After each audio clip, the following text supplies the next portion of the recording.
नमस्कार, मेरा नाम शोभा सेन है।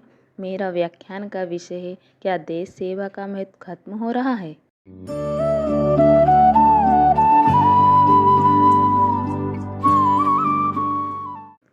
आचार्य बालकृष्ण भट्ट।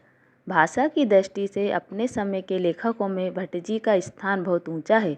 उन्होंने अपनी रचनाओं में यथाशक्ति शुद्ध हिंदी का प्रयोग किया।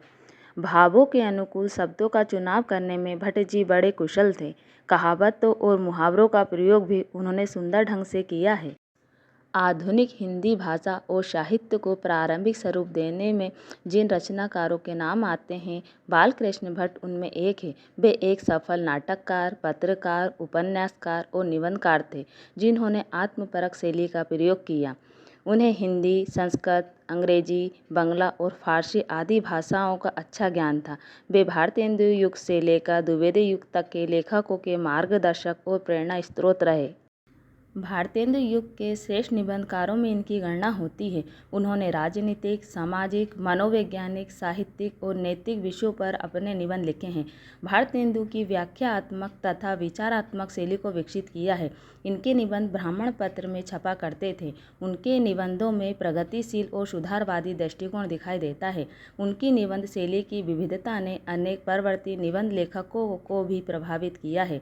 भट्ट जी ने यूँ तो भावात्मक, वर्णनात्मक, कथात्मक, विचारात्मक, मूलपरक इत्यादि सभी प्रकार के निबंध लिखे हैं, किंतु उनके विचारात्मक निबंध अधिक महत्वपूर्ण है। इसलिए उन्हें 17वीं शताब्दी के पश्चिमी निबंधकार जोसेफ एडिसन, जो बुद्धि प्रधान निबंध लिखने के लिए विख्यात थे, के सदस्य हिंदी का एडिसन भी कहा जाता है। इनके निबंधों में उनके पांडित्य तथा लोक प्रचलित भाषा का अद्भुत सामना हुआ है। डॉक्टर रामविलास शर्मा कहते हैं कि साहित्यिक, सामाजिक और मनोवैज्ञानिक समस्याओं पर वह गंभीरतापूर्वक विचार करते थे और वैसी ही गंभीरता से वह अपने सुझाव भी देते थे। इसलिए उनकी शैली बहुधा आचार्य शुक्ल की याद दिलाती है। निबंधों में परिभाषा देने की प्रवृत्ति सर्वप्रथम भट्ट जी में ही मिलती है। यह उनकी एक खास विशेषता है। भट्ट जी अपने युग के श्रेष्ठ क्रांतिकारी विचारक थे। उनके व्यक्तित्व में कबीर की अक्कड़ और फक्कड़ प्रवृत्ति दृष्टिगोचर होती है। भट्ट जी के समय का भारत घोर अंधकार में डूबा हुआ था। उस समय बाल विवाह, सहभोजन का विरोध, धर्म अधर्म विचारों की निंदा, परिवर्तन विमुख राजनीतिक क्रियाशीलता का विरोध, जाति पाति, छुआछूत आदि का बोलबाला था। आत्मगौरव का अभाव था। भट्ट जी ने अपनी रचनाओं के माध्यम से सदियों की समस्याओं पर प्रकाश डाला है। जिस जाति में देश अनुराग का असर बना है, वहाँ देशत्व गुण की कमी नहीं है, और जिस देश के निवासियों में देशत्व गुण विद्यमान है, वही देश वहाँ के रहने वालों के लिए सुख की सब सामग्रियों से भरा पूरा मानव स्वर्ण भूमि है। भारत के पुराने इतिहासों को पढ़ने से मालूम होता है कि यहाँ के लोगों में भी किसी समय देशत्व गुण विद्यमान था, जिस गुण के रहते वे स्वतंत्रता, देवी कृपा पात्र हो सुख से जीवन बिताते थे। इस समय के लोगों में आध्यात्मिक योग्यता इतनी चढ़ी बड़ी थी कि उनमें देश अनुराग की कमी नहीं थी। जिसके प्रेम में वे दुर्लभ भारतीय जन्म की गीत सदा गाते रहे। आज उसी गुण के प्रभाव से परम पवित्र यह भारत भूमि वर्तमान दशा में यहाँ के थोड़े से उन्नतिशील लोगों को नेत्रशूल से खटका करती है। देश अनुराग शून्य यहाँ की वर्तमान जनता की जो शोचनीय दशा हो रही है, उसका उद्घाटन मानो पिसे हुए को फिर पीसना है। किंतु इस लेख से इस समय हमारा प्रयोजन देशत्व रक्षा का सरल तथा सुख साध्य का उपाय ढूंढना है। जब हम इस बात पर ध्यान देते हैं कि यहाँ के लोगों में देशत्व की मात्रा क्यों घट गई है, तब हमको इस देश अनुराग की कुंजी यथार्थ विद्या का अभाव का होना मालूम पड़ता है। या तो ये लोग नई रोशनी से इतने चौधियाए गए हैं कि इनकी आँख की बिन्याई की जाती रही, अथवा नई सभ्यता से इनको इतना कष्ट पहुँचा है कि जिस कष्ट से पीड़ित हो दिन रात सेवा अपनी चिंता के और कुछ इनके ध्यान में ही नहीं आता। जिस देश की सभ्यता ने लोगों को नौकरी करना ही सिखाया है, वहाँ हम देशत्व की क्या आशा कर सकते हैं। धनहीन गरीबों को जाने दीजिए, धन संपन्न लोग भी नौकरी करना फैशन समझने लगे हैं। जिस देश में धर्म में कुछ गड़बड़ होने पर कोलाहल मचता था, आज वहीं देशवासियों को नौकरी में कुछ भी गड़बड़ होने से हलचल मच जाती है। रेलवे कॉन्फ्रेंस में देशियों को 30% से अधिक की नौकरी की जगह देने की बात गवर्नर जनरल की कुर्सी तक पहुँच गई।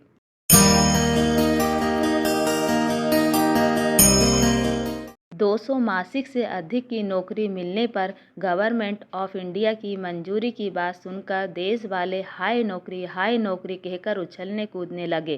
प्रिय पाठकों, क्या यह वही आपका भारतवर्ष है जहाँ के निवासी सेवा ना किंचित स्थिति कहकर एक समय सेवा वृत्ति को ग्रहित समझकर इसकी उपेक्षा किया करते थे। अब से यह सब परेशानी जो हम भुगत रहे हैं, शिक्षा की प्रणाली के बिगड़ जाने से ही है। यह आपका वही भारतवर्ष है जहाँ अध्यापक अपने विद्यार्थियों को शिक्षा देने के साथ ही साथ आत्मगौरव, कुलाचार, कुल धर्म, उत्साह, उद्योग, सुखपूर्वक जीवन निर्वाह करना आदि का ज्ञान भी देते थे। अब इस समय क्या कोई बता सकता है कि वर्तमान किसी शिक्षा मंदिर में इन बातों की शिक्षा दी जाती है? पूछिए कि क्या हिंदुओं में भी कभी कोई ऐसा धर्मनिष्ठ, उत्साही, देश अनुरागी हुआ है जिसने देश की रक्षा में अपने कुछ सहकारियों के साथ अपने प्राण समर्पित किए हैं?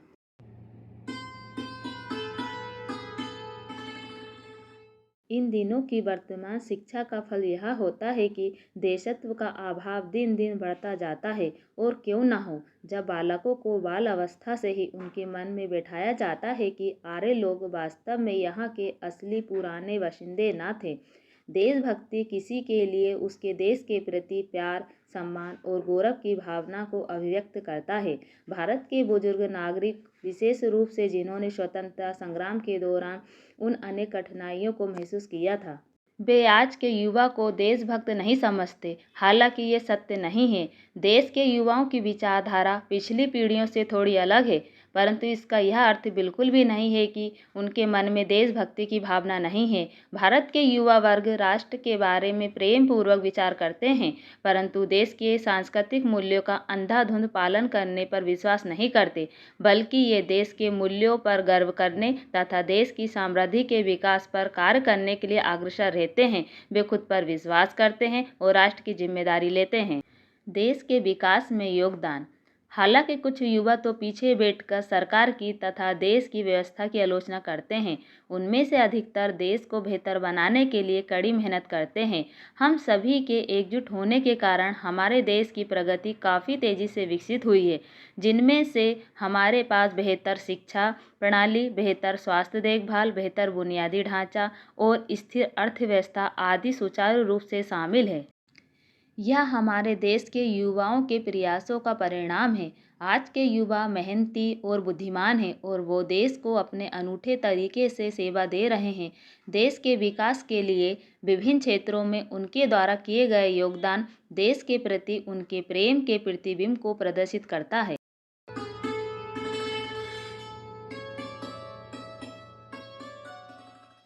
भारत का युवा बुराई को खत्म करने के लिए आवाज़ उठाता है।